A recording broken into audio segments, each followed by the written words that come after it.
संतप्त मानस शांत हों, जिनके गुणों के गान में वे वर्धमान महान जिन विचरे हमारे।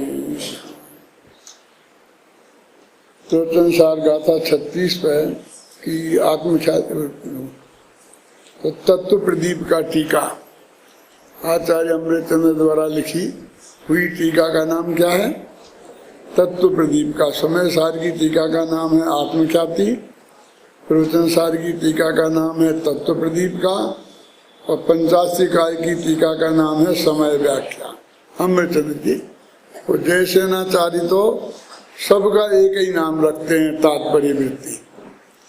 उन्हें तात्पर्य वृत्ति माने वे तात्पर्य बताते हैं बस।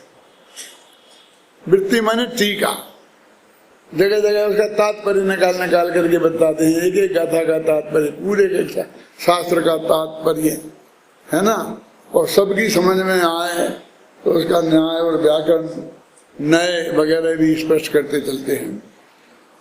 अब एक टीका की अपन ने 4 लाइनें पढ़ ली थी, फिर भी मैं चौथी लाइन से शुरू कर रहा हूँ। अब से ये समय सार उसमें भी होगी, इसमें भी होगा, है ना। जो द्रव्य बरत चुकी, बरत रही और भविष्य में बरतने वाली विचित्र माने विभिन्न प्रकार की पर्यायों की परंपरा के प्रकार से त्रिविधि काल कोटि को स्पर्श करते होने से अनादि अनंत हैं। कल इसका अर्थ बताया था विचित्र का, कि विचित्र का क्या अर्थ होता है, और मेरे ख्याल से यहीं के बाद अपन आगे कुछ नहीं कर पाए थे। कि आत्मा अनादि अनंत है तो किस अपेक्षा है? अनादि अनंत हम बार बार कहते हैं, त्रिकाली, ध्रुव, अनादि अनंत, ये शब्द जो हम बोलते हैं वो सब पर्याय की तरफ से है। और द्रव्य क्षेत्र काल भाव की बात करें तो काल की तरफ से है। काल माने पर्याय होता है, समझ में ना। काल लब्धि माने पर्याय की लब्धि। जो तीसरा जो उपादान है ना, तत्समय की योग्यता, असली काल लब्धि तो वो है, उस पर्याय की उपलब्धि हो जाए तो ही काल लब्धि है। अभी यहाँ ये कह रहे हैं कि 3 प्रकार के काल को, 3 प्रकार का काल माने भूतकाल, वर्तमान काल और भविष्य काल, काल कोटि को स्पर्श करता है। प्रत्येक द्रव्य 3 काल कोटि को स्पर्श करता है, माने अनादि से उसमें पर्याय हो रही हैं और वे पर्याय अनंत काल तक होंगी। कल कहा था काल द्रव्य के जितना समय हैं उतनी प्रत्येक द्रव्य की, प्रत्येक द्रव्य की प्रत्येक गुण की उतनी उतनी पर्याय हैं। इतनी बढ़िया व्यवस्था है। काल के एक समय, जो समय है ना, उसमें एक पर्याय खचित है प्रत्येक गुण की।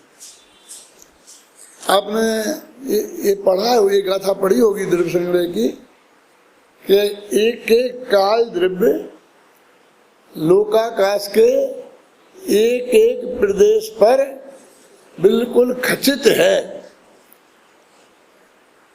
और जैसे उन प्रदेशों को यहाँ वहां नहीं किया जा सकता, वैसे ही उस काल द्रव्य को भी वहां से हटा के दूसरी जगह नहीं किया जा सकता है, क्योंकि क्षेत्र से क्षेत्रांतर क्रिया इन 4 द्रव्यों में नहीं होती है, इसलिए उनको निष्क्रियाणी कहते हैं। निष्क्रियाणी के सूत्र कौन? काल द्रव्य, आकाश द्रव्य, धर्म द्रव्य और अधर्म द्रव्य, वो वहां खचित है बस। अब जीव और पुद्गल 2 द्रव्य रह गए। अपन जीव हैं तो अपन को जीव से प्रयोजन है, और पुद्गल का अपने साथ संपर्क है, कर्म के रूप में भी और नो कर्म के रूप में भी। शरीर मुख्य रूप से नो कर्म है और ज्ञानावरण आदि एक कर्म है, और आत्मा में विकारी भाव होते हैं। तो ये हमारा संपर्क है।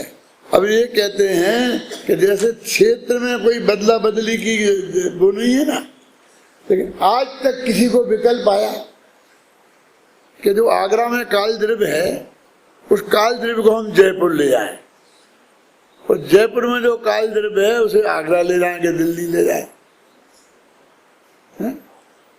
ये किसी को विकल्प भी नहीं आया और संभव भी नहीं है। ऐसा तो हम कर सकते हैं कि आगरा का नाम जयपुर रख दें और जयपुर का नाम आगरा रख दें, बदल देते ना। मद्रास का नाम हम चेन्नई रख सकते हैं, बम्बई का नाम हम बम्बई रख सकते हैं, क्यों? भेसा का नाम हम विदिशा रख सकते हैं। मेरे कहने का मतलब ये तो बदला बदली तो हम कर सकते हैं ना, ये तो हमारे हाथ में है। इस जयपुर को हम देश की राजधानी बनाए और इसका नाम दिल्ली रख दें, क्यों? और बदले में दिल्ली का नाम जयपुर रख दें। लेकिन ये जयपुर के जो ये प्रदेश हैं आकाश द्रव्य के, और जो काल द्रव्य यहाँ स्थित हैं, इनको वहां ले जा सकते हैं? नहीं ले जा सकते, और वहां के यहाँ नहीं ला सकते हैं। तो हम कर दें, माने काय को क्या कल्पना करते हैं? ये ऐसी कल्पना नहीं है कि एक बार अकबर ने बीरबल से कहा कि बीरबल, हमने एक बहुत महत्वपूर्ण निर्णय लिया है, अपनी बहुत समस्याएं हल हो जाएंगी। टोडरमल जी बहुत परेशान होते हैं। टोडरमल जी माने अपना टोडरमल जी नहीं, वो अकबर के टोडरमल जी, उनके वित्त मंत्री थे टोडरमल। कहेंगे आप कि क्या किया है कि जो 30 दिन का महीना होता था ना, वो अब से 60 दिन का होगा। समझ में आई क्या कह रहे हो? तो आधे खर्चा रह जाएगा। कि तनख्वाहें देनी पड़ती है ना 30 दिन में, अब भी हम 60 दिन में देंगे तो आधा खर्चा रह जाएगा। तो बीरबल ने कहा, हुजूर बहुत ही बढ़िया किया, आपने इतना अच्छा काम किया है कि हम इसकी क्या बात बताएं। अब तो 15 दिन की बजाय 1 महीना चांदनी रहेगी और 1 महीना अंधेरी रात होगी। कहने वो वाकई से होगी, उसमें हम क्या कर सकते हैं? वो तो चंद्रमा की चाल पर निर्भर करता है। तो कहा कि महीना कितने दिन का होना ये भी तुम्हारे हाथ में नहीं है, ये भी चंद्रमा की चाल पर निर्भर है। यदि किसी के हाथ में होता, सुनना मेरी बात, तो तुम्हें 30 दिन का 60 दिन नहीं करना पड़ता। ये तो तुम्हारे बाप दादा ही कर चुके होते। उन्हें भी तो आर्थिक समस्या रहती होगी। हो सकता तुम्हें तो 300 दिन की बजाय 600 दिन का करना पड़ता। कहने का मतलब ये है कि कुछ वस्तु स्वरूप ऐसा है कि जिसमें किसी भी कीमत पर कहीं से कोई परिवर्तन नहीं किया जा सकता। उसमें ये भी है कि आकाश का प्रदेश जहाँ स्थित है वो वहाँ है, वहीं रहेगा। जो उसमें काल द्रव्य वहाँ स्थित है वो वहीं रहेगा। अब इनमें तो किसी को ऑब्जेक्शन नहीं है। अब हमें इस बात में ऑब्जेक्शन है कि जो काल द्रव्य, जो पर्याय है ना काल द्रव्य के निमित्त से हर एक द्रव्य में होती हैं अनादि अनंत, तो वो जिस समय में जो पर्याय होनी है वो भी अनादि काल से और अनंत काल तक नक्की है। अब मोटी मोटी अपन पर्याय से मोक्ष पर्याय, संसार पर्याय, मनुष्य पर्याय, त्रिंच पर्याय, नारकी पर्याय, बुढ़ापा पर्याय, जवानी पर्याय, ये सब मोटी मोटी पर्याय पकड़े कि जिनमें अपन को बदला बदली करने का भाव आता है। क्यों? कोई वैद्य, कोई डॉक्टर, कोई ज्योतिषी अपन से ये कहे कि पंडित जी आप तो 60 वर्ष जैसे लगते हैं, तो कितनी खुशी होती है कि हम 80 वर्ष के हैं, मुझे 60 वर्ष का कह रहे हैं। क्यों होती ना? बिल्कुल अपन जानते सफेद झूठ बोल रहा है, ऐसा कुछ है ही नहीं। 60 वर्ष 80 के हैं और 80 जैसे लगते हैं, और वो कहे नहीं साहब 100 वर्ष जैसे लगते हैं। तो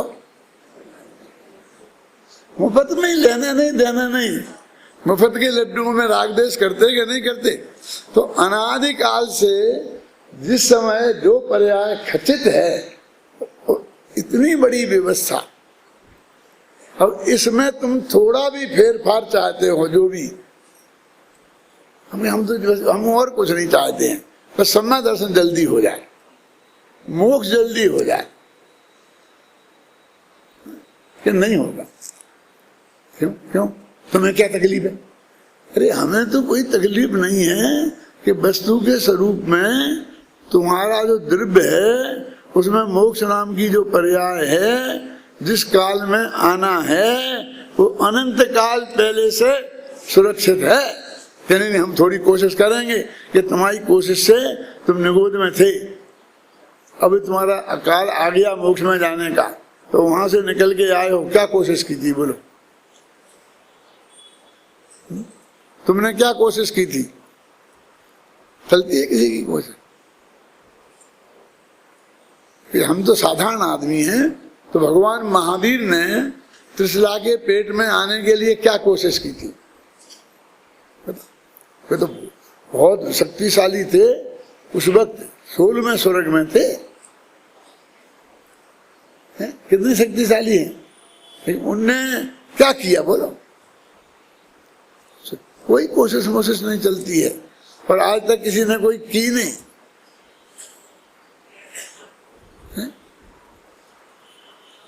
हम सब भव बदलने के चक्कर में, सब पंडित भी इसी उपदेश में लग रहे हैं। महाराजों की तो मैं कह नहीं सकता हूं कि महाराज को फुर्सत कहाँ है ये उपदेश देने की। महाराज को तो और बड़े बड़े काम हैं।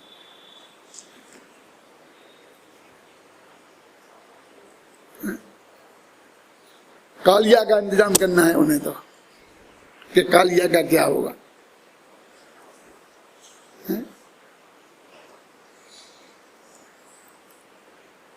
कि ये लग रहे हैं कि बस बदले जल्दी जल्दी हो जाए, जल्दी हो जाए, ये जल्दी हो जाए, समाधान जल्दी हो जाए।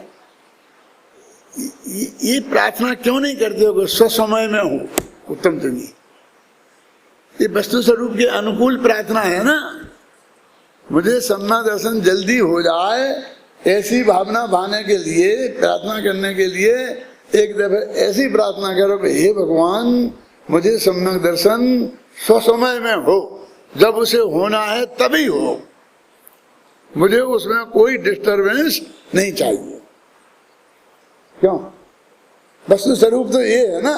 तो वस्तु स्वरूप के अनुकूल प्रार्थना क्या हुई, मांग क्या वो होनी चाहिए। कि असंभव मांग करने से क्या फायदा है। अब वो कहते हैं कि इस पर्याय को जो अनादि से अनंत काल तक के लिए नक्की है, और अभी एक वर्तमान पर्याय वर्तमान काल में उसकी है, और बाकी भूतकाल की अनंत पर्याय अभी जो गाथा आने वाली है, ये उसकी भूमिका इसमें चल रही है। अभी बरत चुकी 2 गाथाएं अपन पढ़ रहे थे ना। बोलो भाई क्या है 2 गाथाएं? असदभूत हो सदभूत हो, सब द्रव्य की पर्याय, सब सद ज्ञान में वर्तमान बत ही है सदा वर्तमान। सब पर्याय जो अनुत्पन्न है, अनुत्पन्न माने अभी पैदा नहीं हुई हैं, या नष्ट जो हो गई हैं, जो नष्ट हो गई हैं। जो माने कौन? अनादिकाल से लेके अनंत काल तक अभी तक की। असदभावी वे सभी पर्याय का असदभाव है, सद्भाव नहीं है अभी वर्तमान में। असदभावी वे सभी पर्याय ज्ञान प्रत्यक्ष हैं। हे भगवान, तुम्हारे ज्ञान, केवल ज्ञान में बिल्कुल प्रत्यक्ष दिखाई दे रही हैं। आप समझे? देखो, जैसे अभी आप लोग मुझे सामने प्रत्यक्ष दिखाई दे रहे हो इसी समय अशोक जी, ऐसे ही कल आप यहाँ बैठे थे और मैं यहाँ बैठा था, तो वो कल का भी दृश्य मुझे अभी जैसा आज का दिख रहा है ऐसा दिख सकता है। जितनी स्मृति होगी उतना तो दिख सकता है, याद में आ जाएगा स्मृति में, कभी जी यहाँ बैठे थे, वहाँ बैठे थे, ये पूरा का पूरा तो नहीं दिख सकता, क्योंकि हमारा ज्ञान परोक्ष है। तो प्रत्यक्ष ज्ञान में माने केवल ज्ञान में आज की जो सभा उन्हें दिख रही होगी अभी अनंत तीर्थंकरों को जो मोक्ष में चले गए उनको भी ऐसी एकदम क्लियर दिख रही होगी ना, ऐसी कल की दिख रही होगी कि थोड़ी फीकी। क्यों? देखो अभी आप पास में बैठे हो जितने लोग तो अच्छी तरह से है मैं पहचान सकता हूँ, फिर जो पीछे बैठे हैं तो मैं दिखते तो है कोई बैठे हैं लेकिन मैं पहचान नहीं सकता कि कौन है कौन कौन है। नहीं तो ऐसा थोड़ा केवली ज्ञान में भी होता होगा कि पीछे के थोड़े अस्पष्ट दिखते होंगे हैं? और अच्छा उजेला कर दो तो वे भी साफ दिखने लगेंगे कि ऐसा कोई चक्कर नहीं है। वो ज्ञान प्रत्यक्ष है, प्रत्यक्ष है माने जिसमें कोई रंचमात पराधीनता नहीं है। पराधीनत्वात् परोक्षम, परोक्ष की व्याख्या है पराधीन, वो तो स्वाधीन ज्ञान है। अब अनादिकाल से लेके अनंत काल तक की अपनी एक एक गुण की एक एक पर्याय अपनी माने सबकी वो केवल ज्ञान के ज्ञान में झलक गई। तो वैसी नक्की थी तब झलकी ना, अब कि नहीं भाई अभी अभी है वो झलक गई समझना। अब लेकिन जो कल बदलेगी उसका तो अभी बदली ही नहीं है तो क्या झलकी होगी। अब आज जो झलकी वो तो बात सच्ची, लेकिन कल बदल जाएगी तो भविष्य का जानना क्या होगा। वो भविष्य में जो बदलेगी वो उनने अभी जानी होगी कि नहीं जानी होगी। बोलो आपके भगवान का केवल ज्ञान कैसा है? क्या ये केवल ज्ञान का स्वरूप तो एक दफा ख्याल में आवे।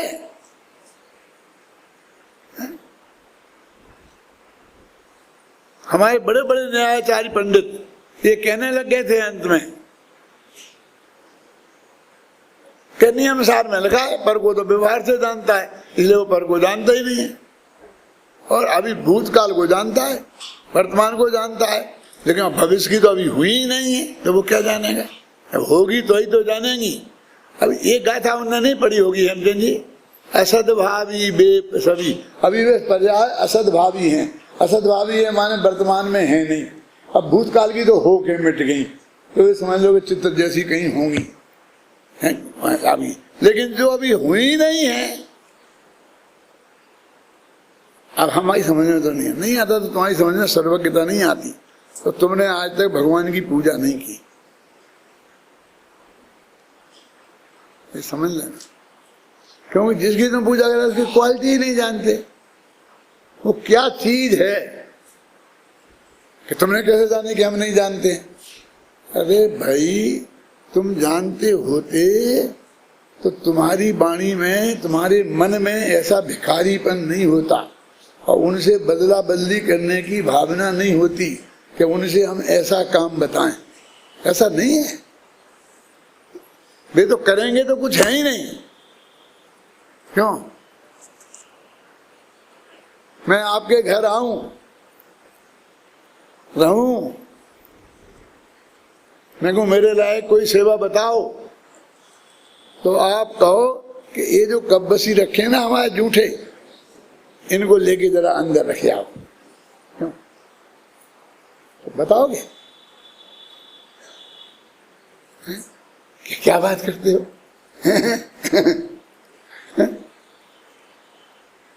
अनंत भाई कहें कि हमारी आपकी दोस्ती होगी, जो चाहिए मांग लो कि एक पान ले आओ। मान ये मूर्ख, ये अरबपति ने तेरे से कहा कि जो चाहिए वो मांग लो, तो तुझे पान खाने की सूझी। तुझे मांगना भी ढंग से नहीं आता। तुझे 3 लोक का नाथ और उससे जो तू मांग रहा है इसे मालूम पड़ता कि तुम्हें जानता नहीं किसके सामने आया।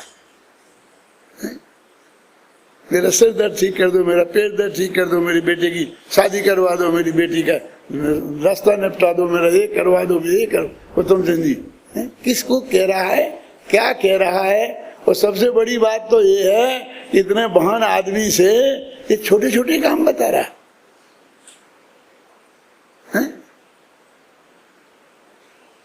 करवट बदलना हो ना बुढ़े को तो भगवान को याद करता है, हे भगवान। है? तुझे करवट बदलवा देवे, क्या करे? तो तू भगवान को नहीं जानता है। वो ये कहते वो सब पर्यायें उनके ज्ञान में झलकती हैं और उनमें कोई परिवर्तन नहीं हो सकेगा। ये बात आप लोगों को जचती है कि नहीं? ये शास्त्र की है कि मेरी है? बोलो।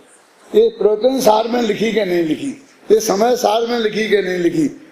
तत्वार्थ सूत्र में लिखी कि नहीं लिखी? और जो शास्त्र तुम्हें मान्य हो वो लाओ, मैं उसमें निकाल के बताता हूँ। उसमें लिखी है ये बात। क्या? कि भगवान सबको जानते हैं, तीन काल की पर्यायों का। ये कहाँ नहीं है?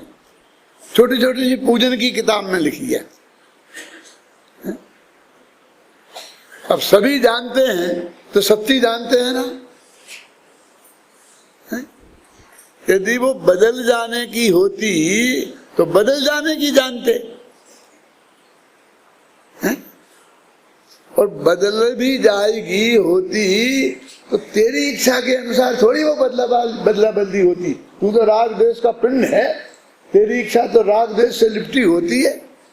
जब मैं केवली के ज्ञान में झलका वो होगा। क्यों? कि साहब मुझे स्वीकार नहीं है। क्यों स्वीकार नहीं है? कि इसमें मेरी इच्छा के अनुसार तो कुछ होगा ही नहीं। क्यों? तो क्या कहिए चाहिए कि इसमें ऐसी गुंजाइश निकालो कि केवली के ज्ञान के अनुसार भी हो जाए और उसमें मेरी इच्छा के अनुसार भी हो जाए। अब तुम इतनी सी बात कि मैं चाहता हूं कि आज लौकी की सब्जी बने, अब तुम इतनी सी बात मेरी मानने को तैयार नहीं हो। अब तुमको भगवान ने नहीं देखी, अब भगवान ने भिंडी की देखी कि भगवान छोटे छोटे काम में भगवान को नहीं पड़ना चाहिए तो भगवान तेरी रसोई में घुस रहे हैं, लेकिन वस्तु का स्वरूप ऐसा है कि तेरी रसोई में काय की सब्जी बनेगी, कैसी बनेगी, क्यों, उसमें कितना नमक पड़ेगा, ये उनके ज्ञान में झलकता है। उन्हें कुछ जानना मानना नहीं पड़ता, उसके लिए उन्हें कोई ट्राई नहीं करनी पड़ती है। कि ऐसी छोटी छोटी बात है। मैं आपको एक सच बात बताता हूँ, मुझको ही बहुत आश्चर्य हुआ। मैं बहुत दिन पहले कानपुर में पर्यूषण में गया था, और वो कौन सा मंदिर कहलाता है, कोई गंज है, बहुत बड़े गंज कहलाती है, बहुत प्रसिद्ध उसका मंदिर है जैन समाज का। उस मंदिर में गया था और विपिन जी जब पढ़ते थे यहाँ मेरे पास, विपिन जी माने हमारे जमाइया ना में छोटे चले गए, वो पढ़ते थे, तो वे भी मेरे साथ गए थे। कोई ना कोई एक दो लड़के मेरे साथ हर साल जाते थे पर्यूषण में, तो उस वक्त विपिन जी गए थे। तो एक मंदिर में उनका भी प्रवचन वहाँ चलता था। अब हम तो एक मोक्षु भाई के घर पर ठहरे थे और वो धर्मशाला में ठहरे थे, और वहीं एक पंडित हेमचंद जी थे जो अजमेर के, अभी होंगे, वे बहुत बुजुर्ग पंडित थे, माने उस वक्त भी 70-80 वर्ष के थे, अभी होंगे तो 100 वर्ष से कम के नहीं होंगे, मुझे पता नहीं है। उनका नाम था हेमचंद जी, न्याय तीर्थ थे वो उनके पास ठहरे थे। अब मेरे शाम को एक हॉल में किरमत पर्याय पर व्याख्यान होते थे, तो उस टाइम बचता था तो वो भी आके सुन जाते थे, और ये विपिन जी भी आते थे, ये आते थे। अब ये साथ साथ ठहरे थे, तो विपिन जी से वो पंडित जी बोलते हैं कि डॉक्टर साहब ये कहते हैं कि सब केवली के ज्ञान में झलकता, सब जानते हैं, सब जानते हैं। उन्होंने कहा साहब सब जानते हैं, तो ये जो महिलाओं के जापे होते हैं ना, जो उनके शब्द हैं कि महिलाओं के जो जापे होते होंगे तो वे भी उन्हें सब दिखते होंगे। देखो कहाँ दिमाग गया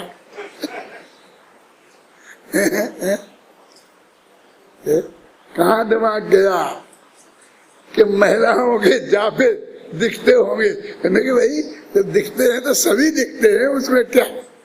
नहीं, ऐसा नहीं हो सकता, भगवान ऐसा क्यों करेंगे, महिलाओं के जापाओं को क्यों देखेंगे, वो तो वीतरागी है अभी क्या बताए। वे न्यायाधीश थे, मेरे से भी 25-30 वर्ष बड़े थे उम्र में, है? नाम बता रहा हूं मैं। विपिन जी ने मेरे से आके कहा कि ऐसा पूछते हैं, लोगों को यही अटपटा लगता है, इतनी इतनी छोटी छोटी बातें ये नहीं जान सकते, ये नहीं जान सकते। भगवान अरे सबका मतलब क्या होता है तुम्हारी समझ में ये नहीं आता है कि उन्हें सब जानते हैं। इतना लिखा है ना, इतने से समझ में आना चाहिए था,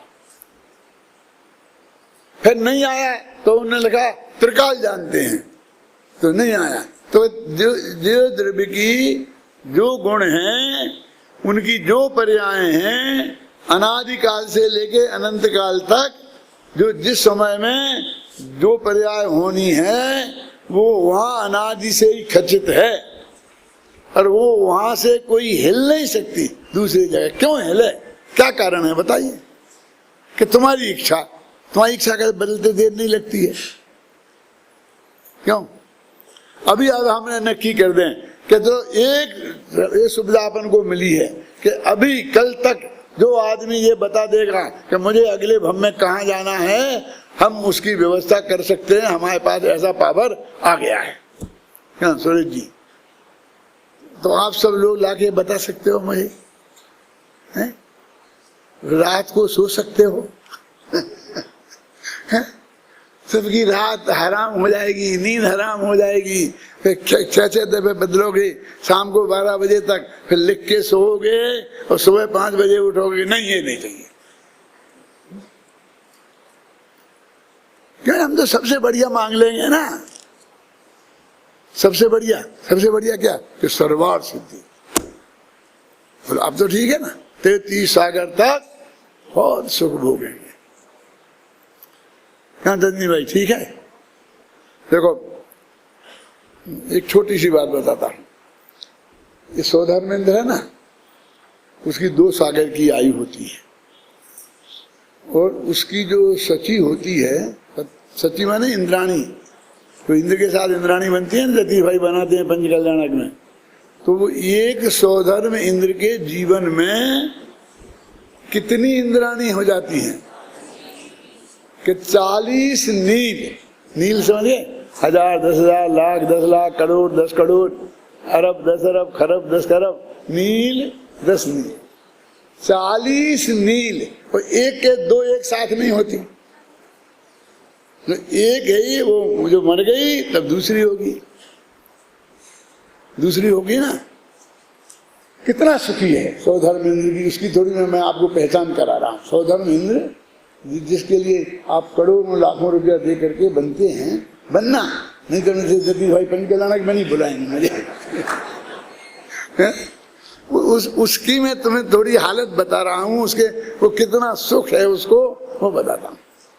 मैंने अपने एक मित्र से कहा कि तुम्हारी जो पत्नी 40 साल पहले उसका स्वर्गवास हो गया था, और दूसरी पत्नी आ गई, कल ही कहा था, और वो भी बहुत अच्छी है, पहली तो बहुत अच्छी थी ही, लेकिन ये अभी कोई उससे कम नहीं है, आपको कोई तकलीफ आपको नहीं पड़ी, फिर भी आप अभी उस पहली पत्नी को याद करते हैं, ये तो अच्छा नहीं।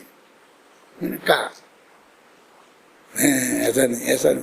तो डॉक्टर साहब आपको मैं क्या बताऊं, वो कैसी थी, ऐसा लगे आंख में आंसू आ जाएंगे, याद ही मेरी हो कि तुमको बहुत दुख हुआ ना।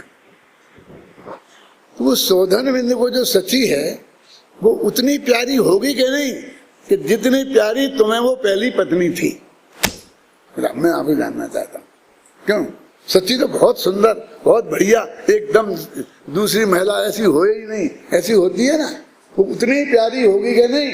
और जितना दुख तुम्हें अपनी पत्नी के वियोग मरने से हुआ है, उतना दुख उसे 40 नील बार हुआ था। बोला कितना वो मरे तो पूरा होगा कि नहीं? कि दूसरी अच्छी आ गई ना तो क्या फर्क पड़ता, तुम्हारी भी तो आ गई, तुम क्यों रो रहे? बात समझ में आई कि नहीं आई? अब कितना, अभी मैं ये बात नहीं कहना चाहता, अभी मैं इससे अलग बात कहना चाहता हूँ तो दो सागर में मान अब वे जो पत्नियां हैं वे अगले भव में मोक्ष जाने वाली होती हैं सचियां, यानी वो 40 नील वे पत्नियां मोक्ष चली जाएंगी, तब तक ये यहीं रखड़ते रहेंगे। समझना, वो पत्नी मोक्ष चली जाएंगी और 6 महीना और 8 समय में 608 जी मोक्ष जाते, तो कितना समय लगेगा? सारा ठेका उन्हीं को दे दो और हमारे तुम्हारे लिए रास्ता बंद कर दो। ऐसा होता नहीं है। वो करोड़ों में भी एक का नंबर नहीं आता होगा, लेकिन मान लो तो कितना लंबा का, यानी वो जो 2 सागर हैं वो कितने लंबे हैं उसका अंदाजा आप लगाओ, वो गड्ढे से समझ में नहीं आता। इसलिए मैंने आपको ये बात बता रहा हूं। वो गड्ढा खोदो और उसमें बाल डालो और एक बाल डालो 100 साल में निकालो, कौन करेगा? हमारे बस की नहीं है। अब समझ में आया ना? अब ये 2 सागर कितना लंबा काल है, और फिर तुम 33 सागर की मांग कर रहे ना, तो तुम उतने लंबे काल, 33 सागर कितना लंबा होगा, उतने लंबे काल को एक जगह जाके कैद हो जाओगे, तुम्हारे हाथ में मरना तक नहीं है। अभी तुम तो समझते हो मनुष्य गति में तो मेरे हाथ में कम से कम जीना नहीं तो मरना तो है ही है, बोलते कि नहीं बोलते? नहीं है, तुम्हारे हाथ में भी नहीं है, उनके हाथ में भी नहीं है, लेकिन यहाँ कहने को तो है कि आत्महत्या कोई कर सकता है, क्यों? वहां तो वो है ही नहीं इतने काल तक। अब संयम बहुत बढ़िया चीज है ना, क्यों? कि 4थे गुणस्थान से 5वें गुणस्थान में ज्यादा सुख है क्या कम? ज्यादा है। कितना ज्यादा है?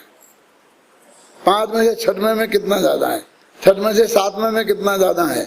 तो वो शास्त्र में आता ना, असंख्य गुण निर्जरा, मान असंख्यात गुण ही निर्जरा होती है, यानी असंख्यात गुण ही धर्म होता है, माने असंख्यात गुणा सुख होता है। सब उसकी परिणति में प्रति समय असंख्य गुणी ऐसी वृद्धि होती जाती है ना।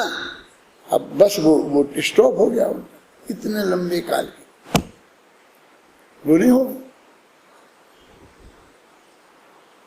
अब चाहिए बोलो सर्वा सिद्धि चाहिए, सुरेश जी तुमने पसंद की थी कि नहीं चाहिए? नहीं चाहिए। अभी तुम नक्की नहीं कर सकते, तो नक्की नहीं कर सकते तो जो नक्की है उसे मान लो। क्योंकि वो किसी रागी देसी ने नक्की नहीं किया है, अनंत भगवान ने भी नक्की नहीं किया है, तीर्थंकर भगवान ने भी नक्की नहीं किया है, देखो जो वे जान रहे उनने भी नक्की नहीं किया है। सहज भाव से ये वस्तु के स्वरूप की सहज स्वीकृति धर्म है। ये क्यों कुलाचे मारते हो? शांति से सहज ज्ञाता दृष्टा भाव को विकास करो। संभव है दादा?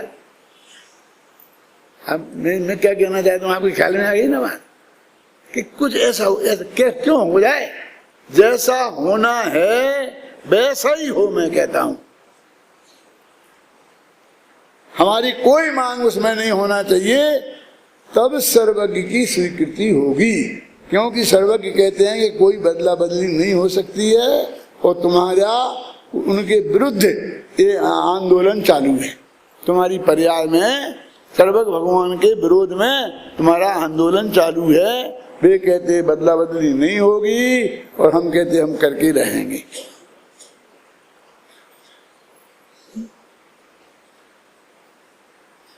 मरते समय प्रणाम सुधार लेंगे तो ऐसा हो जाएगा। अब कितनी हुई थी, शास्त्र ने ले लिखा, वो कौआ को नमो का मन सुनाया था तो वो देव हो गया था। हो गया देव, हो गया तो क्या हो गया था? देव हो गया तो क्या हो गया? देव जानते कितने हैं? कितने हैं देव? ये व्यंतर हैं, ये असंख्यात हैं, भवनवासी हैं, ये असंख्यात हैं। मनुष्य तो सिर्फ 29 अंक ही प्रमाण है। इनकी संख्या का पता नहीं है आपको कितने हैं। देव हो जाएगा इसका मतलब ये नहीं है कि स्वर्ग में चला जाएगा।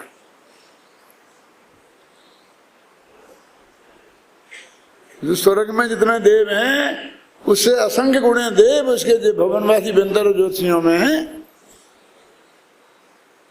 क्या हो गया? क्यों? वो नमोकार मंत्र सुना दिया ना उनने, इसलिए वो कुत्ता देव हो गया। और कदाचित नहीं सुना पाते तो वो कुत्ता कहां जाता फिर बताओ? तुमने सोचा कभी? क्यों सोचा कभी? ऐसा तो हो सकता था ना। सैकड़ों कुत्ते मरते हैं, उनको नमोकार मंत्र सुनाने वाला कोई नहीं है। सैकड़ों कुत्ते मरते हैं और उन्हें नमोकार मंत्र सुनाने वाला कोई नहीं है।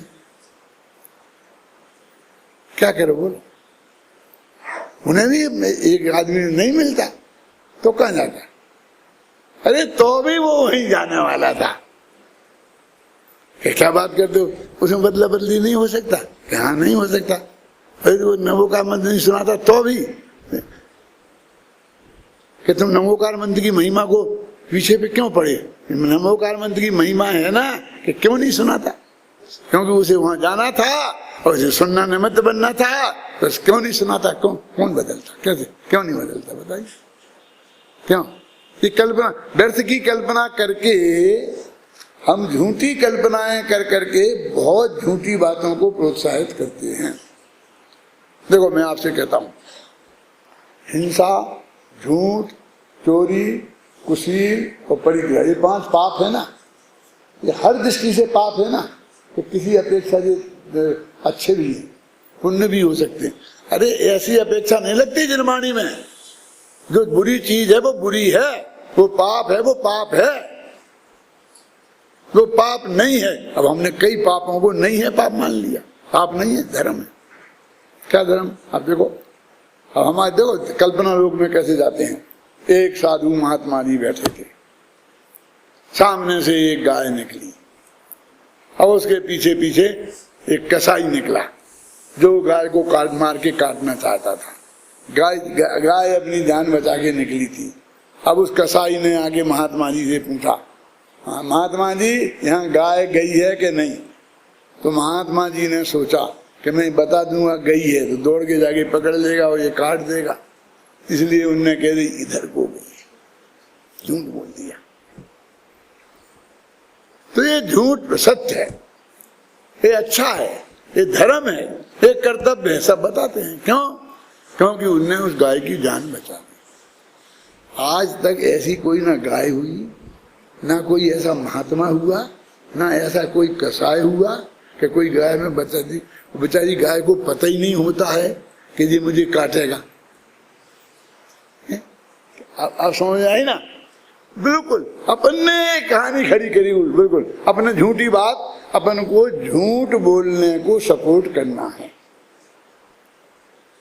मैं कहता हूं झूठ किसी भी कीमत पर भी नहीं बोलना चाहिए। तो आप क्या कहते हो? फिर बता देता इधर गई क्यों? आप समझ में आए ना? क्या कहते हो बताइए आप? फिर वो हत्या कर देता, गाय को काट देता, फिर क्या होता? अरे भाई और भी बहुत रास्ते थे। ये कोई जरूरी थोड़ी है कि हर एक आदमी हर एक के प्रश्न का जवाब दे। वो कसाई का जवाब महाराज को देना कोई जरूरी था? महाराज अपने आत्मा के ध्यान में क्या नहीं थे? वो कसाई की बात सुनी क्यों? और कसाई ने पूछी भी थी, सुन भी ली थी, तो उन्हें जवाब देना जरूरी था? वे चुप नहीं रह सकते थे? मौन धारण नहीं कर सकते थे?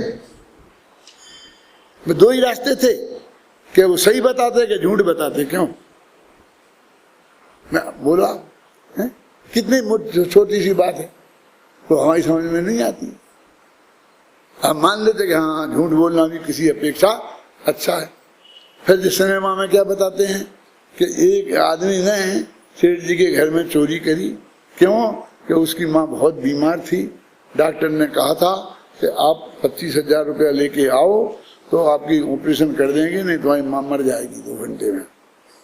तो वो गए थे, सेठ जी से बहुत हाथ पैर जोड़े और उन्होंने मांगे, सेठ जी से मांगा क्या, लेकिन सेठ जी ने पैसा नहीं दिया। उसको समझ में, उसने फटाफट वहीं सेठ जी की हत्या करी और तिजोरी तोड़ के 25,000 रुपया निकाल के ले गया। ईमानदार था, 25,000 ले गया, 26 नहीं ले गया। ये सिनेमा के जो वो होते हैं ना, क्या बोलते हैं उनको, हीरो, वे ऐसे ही होते हैं। ले गए, माँ का ऑपरेशन करा लिया, माँ बच गई। इसलिए अब वो उसका कोई गलती नहीं है, उसे कोई दंड नहीं मिलना चाहिए। सारी मूर्ख जनता उसकी जय जय बोलती है और सेठ जी को फिर भी खलनायक। उनकी हत्या भई, उनका माल गया, तो फिर क्या करना चाहिए था? क्यों भाई, क्या करना चाहिए था? सेठ जी को दे देना चाहिए थे 25,000 रुपया। ऐसा कोई भी आएगा और बोलेगा मेरी माँ के मरने वाली है, मुझे इतने पैसा चाहिए, तो सेठ जी को निकाल के दे देना चाहिए। बोलो कौन से सेठ जी ऐसा करने को तैयार हैं? एक आध का तो कर लोगे, लेकिन हर एक कोई आएगा ना कि ये राजमार्ग है, राज व्यवस्था रहनी चाहिए कि नहीं रहना चाहिए? वो सेठ आजाद है कि नहीं है कि किसको देवे और किसको ना देवे? हम चोरी को, हत्या को भी हम अच्छा बढ़िया मान लिया, क्योंकि वो तो उसमें बहुत आवश्यकता थी, हैं? और इन दुष्टों ने उसको किसी को नहीं दिया। उसने 10 जगह बेचारा मांगने गया था। मैं जब पढ़ता था, 8-9 वर्ष का रहा हूँगा, 10 का होऊंगा, मैंने एक नाटक देखा था। वहाँ मुरैना में पढ़ता था और ऐसे बीच चौराहे पर नाटक हुआ था, तो हम लोग नाटक में देखने गए थे। तो उसमें मालूम क्या दिखा रहे थे? मुझे आज भी वो दृश्य मुझे ख्याल में है कि एक बेश्या थी, एक सेठ जी थे। वो सेठ जी को कह रही थी कि सेठ जी, यदि तुमने मुझे स्वीकार नहीं किया और ऐसा नहीं किया तो मैं आत्महत्या कर मर जाऊंगी। तो तुम्हें हत्या का दोष लगेगा। तो व्यभिचार का दोष बड़ा है कि हत्या का? ये समझे ना? इसलिए व्यभिचार का पाप छोटा है और हत्या का पाप बड़ा है। इसलिए आपको ये कर लेना चाहिए। और सेठ जी ने इस तर्क के आधार पर उसकी बात मान ली। उस दिन मेरी समझ में नहीं आया था, ऐसे तो कोई भी आएगा है? क्यों? वो 2 पाप के 2 में से 1 पाप करना पड़ेगा। क्यों करना पड़ेगा? मैं नहीं उसकी बात मानूंगा और वो आत्महत्या कर लेगी तो उसका पाप मुझे क्यों लगेगा? बताओ। नहीं, हमारी समझ में नहीं आता। क्या साहब आप कह दो कि तुम करना है कर लो, चाहे नहीं क्या? हम क्यों कह दें कर लो? क्या जरूरी है? हमको कोई जवाब देना जरूरी है? हम उसकी बात नहीं माने, लेकिन हमें ये कहने का तू चाहे हत्या कर ले, चाहे जो कुछ कर, हम ऐसा भी क्यों कहें? हम इतना समय अपना खराब क्यों करें? यानी हमने तब से मुझे उस बात का विद्रोह था, आज उतना ही विद्रोह था। कह रहे ये बेकार नाटक, चलो अब वो नहीं देखना। ये पाप का पोषण कर रहे हैं, ये जबरदस्ती। ऐसे 5 पापों में ऐसा लगा करके और हमारी निकाल के हम सबको 5 पापों का पोषण करते हैं। ऐसा ही कर सकते हो? मैं कहता हूं हिंसा, झूठ, चोरी, कुशील और परिग्रह किसी भी तर्क के आधार पर करने योग्य नहीं है। कोई भी तर्क इसमें माफ नहीं किया जा सकता है। ये नहीं करना और नहीं करना। वस्तु का स्वरूप क्या है? देखो अपन पढ़ रहे हैं ना, जो द्रव्य बरत चुकी, बरत रही, भविष्य में बरतने वाली विचित्र पर्यायों की परंपरा के प्रकार से त्रिविध काल कोटि को, ये काल कोटि लेना उत्तम जनी। वो उत्पाद में ध्रुव वाली भी काल कोटि है, द्रव्यगुण पर्याय वाली भी है 3, लेकिन वो नहीं, यहाँ ये लेना। काल कोटि को स्पर्श करते होने से अनादि अनंत है, ऐसे वे सभी द्रव्य ज्ञेय हैं। क्या सभी द्रव्य माने? द्रव्य सत्य, गुण सत्य और पर्याय सत्य है ना। प्रयोजन सार में तीनों सत्य हैं, तो सभी सत्य उनके ज्ञान में झलकते हैं। वो ज्ञेय जो हैं वो अकेले द्रव्य ज्ञेय नहीं है, द्रव्य के एक के अनंत गुण भी ज्ञेय हैं और उनकी एक समय में होने वाली अनंत पर्यायें वे भी ज्ञेय हैं। ये सब ज्ञेय माने जानने योग्य, माने केवल के ज्ञान में झलकती हैं, जानने में आती हैं। परमाणु ऐसी ज्ञेय नहीं है कि झलक सकते हैं, ये झलक सकते हैं नहीं, जैसी शक्ति है उनमें कि सबको जान सकते। सबको शक्ति तो हम में तुम में है, वे तो सबको जानते हैं, समझ में आए ना। वे ज्ञेय भूत द्रव्य, अब समझना जी, स्व और पर के भेद से दो प्रकार की, अभी 3 प्रकार की कही थी, अभी 2 प्रकार आ गए, और 3 प्रकार हैं कि 2 प्रकार। वो कहते हैं कि जिन द्रव्यों में, कौन से द्रव्यों में, जिनकी अनादि से अनंत तक अनंत पर्याय हैं, वो 3 कोटि को स्पर्श करती हैं। कौन सी 3 कोटि? अनेकांत, भूत, वर्तमान और भविष्य। ऐसे वे जो अनंतानंत द्रव्य हैं, वो सभी द्रव्य ज्ञेय हैं। अब समझेंगे ना, अब ज्ञेय क्या है? वो सभी द्रव्य, द्रव्य माने द्रव्य गुण पर्याय, ये सभी ज्ञेय हैं। अब समझे ज्ञेय कौन है? अब वो कहते हैं जो भी ज्ञेय है माने सभी द्रव्य, उनमें से 2 भेद हैं। कौन? कि एक स्वज्ञेय और एक परज्ञेय। अब अपने आत्मा को, इसको स्वज्ञेय में रखा और बाकी सब परज्ञेय। अब वो जो अपना आत्मा है वो ज्ञेय भी है और ज्ञायक भी है, ये लिखा है इसमें, पढ़ता हूं। देखो 2 प्रकार हैं, ज्ञान स्वपर ज्ञायक है, इस कारण ज्ञेय की दुविधता मानी जाती है।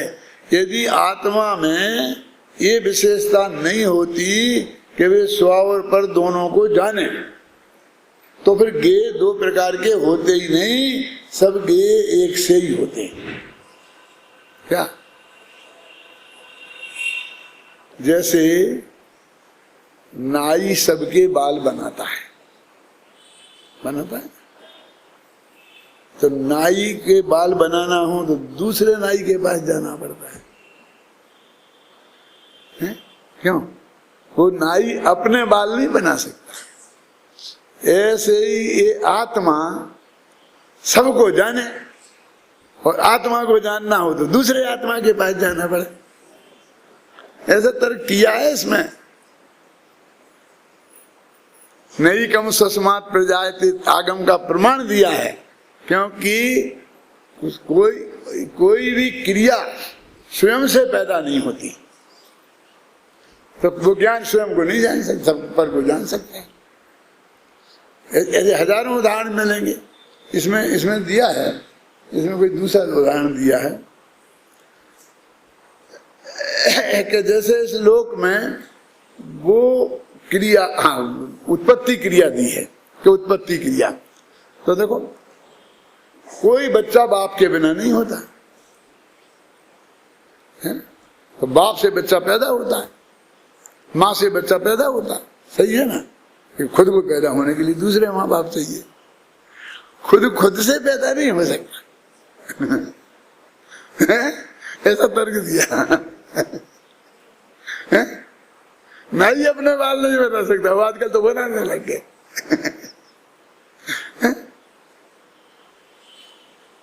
वो कहते हैं भैया दीपक का उदाहरण रखो कि दीपक खुद को भी प्रकाशित करता है और दूसरे को भी प्रकाशित करता है। ऐसा शास्त्र में आता है कि दीपक को खोजने के लिए दीपकांतर की जरूरत नहीं पड़ती। जैसे वो सबर प्रकाशक है कि वो उसके उजेले में सारे पदार्थ भी दिखाई दे जाते हैं और दीपक भी दिखाई दे जाता है। ऐसे ही ये आत्मा ये पर को भी जान लेगा और स्व को भी जान लेगा। शेष का